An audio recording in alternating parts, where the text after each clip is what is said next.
दुल्हन जोगिनिया और बना गइला बालमू कि दिल में हमरा अगिया और लगा गइला बालमू कि हमसे मुंह मोड़ के और अकेले घर छोड़ के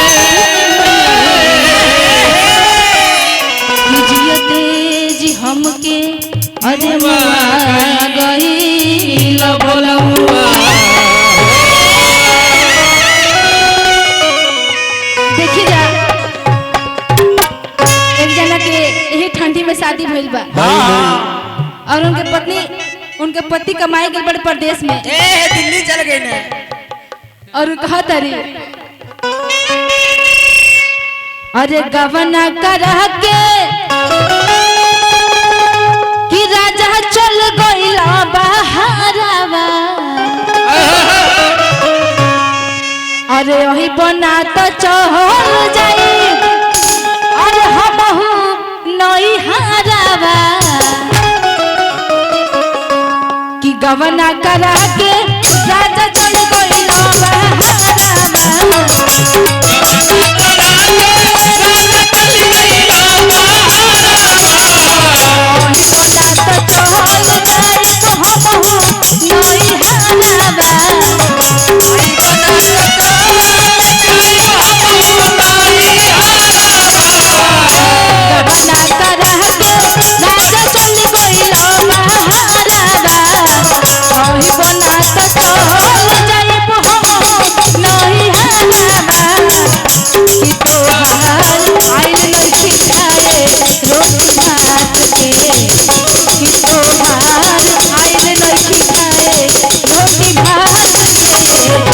हमारा बात के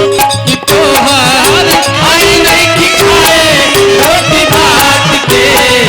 बुझत नहीं का हमारा बात के तोहार आई नहीं खिखाए रोटी भात के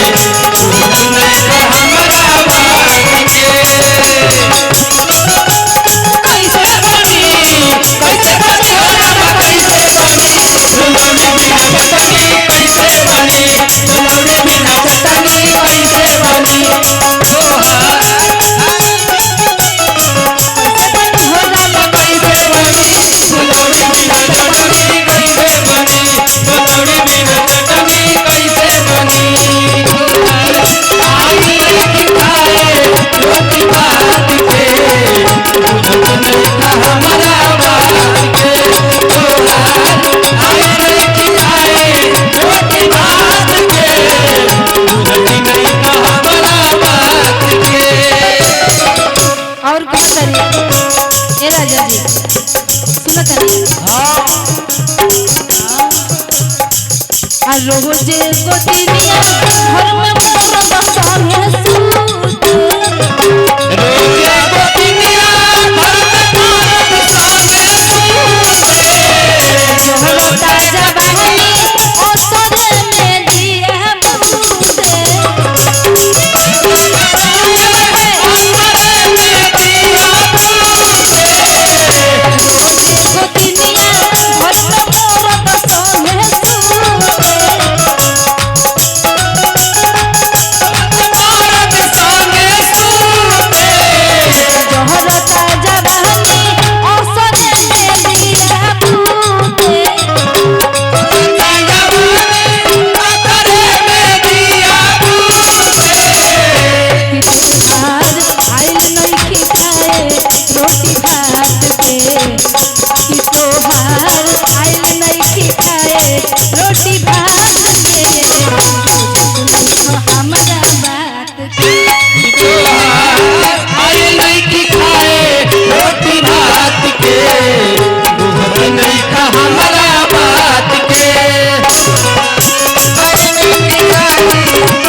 बुझाते नहीं थे।